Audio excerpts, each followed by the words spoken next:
Adjustable rate mortgages, the kind that helped blow up the economy in 2008, are now being used at the highest rate in over 2 years. Why? Well, mortgage rates just spiked again, up 20 basis points in a week.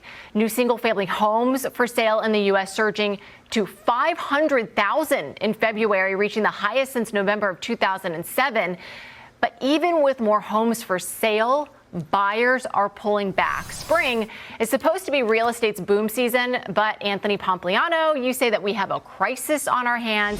We need to treat it like one. What do you think the path forward is? There's 4 data points that really show this. The median asking home price is up 6% to $424,000. That's $50,000 increase since the start of the year. The median sale price in America is up 3% to $383,000. But I think even more importantly, the typical home buyer monthly mortgage payment is up 5% year over year to $2,800 per month. And so if you think about those numbers, basically what you have is you have homes becoming more expensive. You have debt becoming more expensive. We're not building enough homes.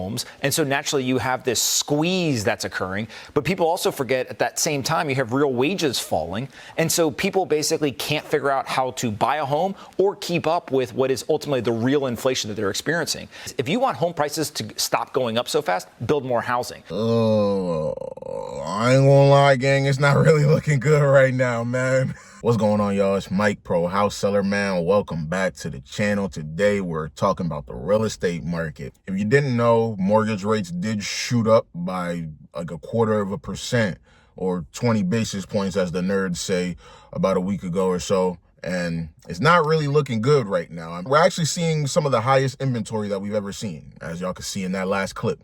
Inventory being this high, we haven't seen it like this since 07. And y'all know what happened in 07. And on top of that, you can't build anything. And if you do want to build something, it costs an arm and a leg. Something has to give. Something has to happen. A rate has to skyrocket. The pricing has to crash. More homes have to be built. But it cannot keep going the way it's going and it doesn't crash. Now, I see conflicting reports. I'll see one that say, oh, yeah, it's not that bad, but homeowners have equity. We're going into the spring. And then you'll have other people that pretty much say it's doom and gloom.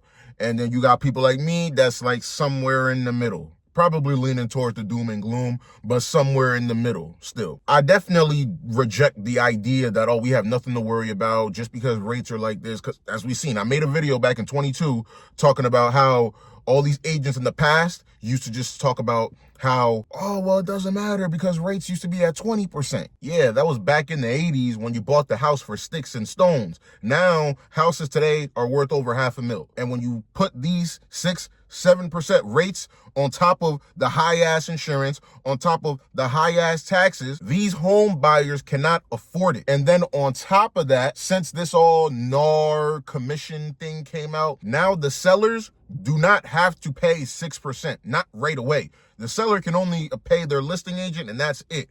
So ain't no buyer's agents about to be out here driving around showing houses for free. So now they got to go tell the buyer that, hey, are you going to pay me the 3%? The buyer's going to look at that and say, I've never paid 3% before. Why do I have to pay 3% now? So that's some of the things that some of these realtors are having to deal with. And on top of that, some of these realtors be thinking they're slick, man. I noticed I would see listings all over the MLS, and then I would go look on Zillow or something and not see it, or vice versa. I might notice it on this website, but not notice it on here.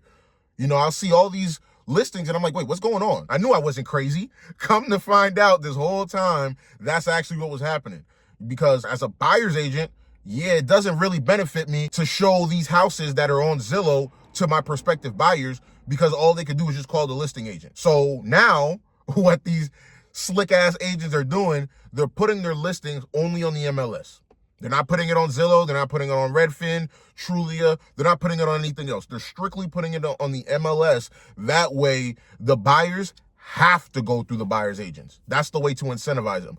So now there's reports now coming out of Zillow and Redfin saying, yeah, to hell with that. We're not doing that no more. We believe that the buyers should have all choices. That's pretty much what they're saying. So if these agents now don't share their listings on everything, they're not going to share it on anything. That's essentially what Zillow is saying. So we'll see how that happens. I mean, this wouldn't really be an issue had you focused on listings. This is why, as a real estate agent, I've always focused on listings. Stuff like this is why I'm actually starting to wholesale a little bit. I know in the past I was like, I don't want to wholesale shit. Now I'm wholesaling.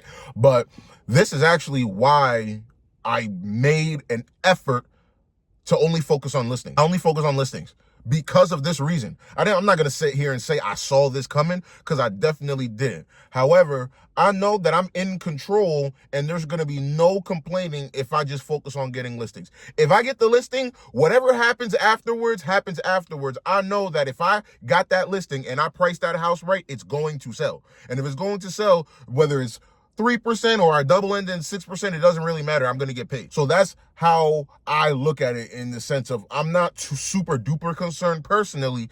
I'm not, because I've always made my business focused on sellers. Every now and again, I might work with a buyer, or if I do work with a buyer, it's more so an investor. So they're not emotional. They're making their purchase strictly off of mathematics.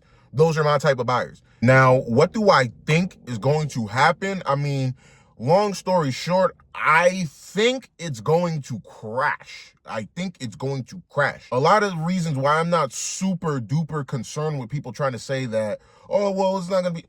They said the same thing in 07. There was people screaming from the mountaintops saying it's going to be the whole mortgage market that's going to crash, blah, blah, blah. You know, people were saying, oh, no, it's just subprime. No, it was everything. We know now it was everything. So those people were wrong. So I don't know if I can fully rule out they might be wrong again. What do I think needs to happen? These housing, say it doesn't crash. Okay, say it doesn't crash. I could be wrong. So let's say it doesn't crash. I find it very, very, very unlikely that these housing prices are not going to make a significant correction. At least got to get into correction territory, dropping 10 to 15, maybe even 20%.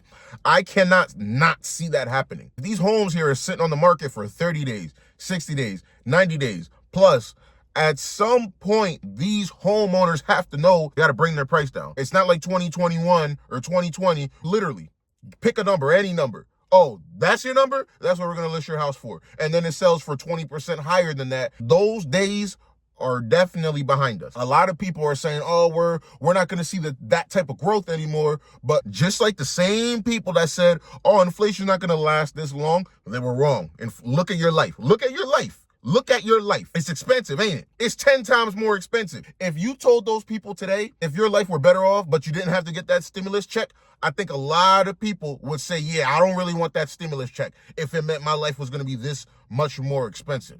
We either suffer now or we suffer later. We chose not to suffer now back in 2019 and 2020, so now we're feeling the later. It's coming again. Do you want to suffer now and have these prices crash? Or do you want to suffer later and have these prices just run away to the point where you're going to be a forever renter?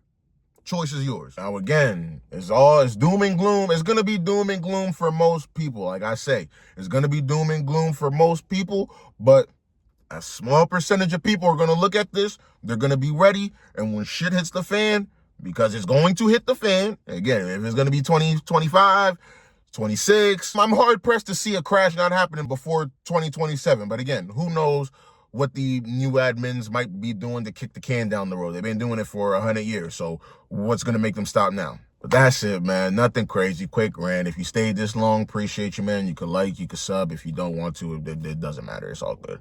But I appreciate y'all, and I'll see you on the next one.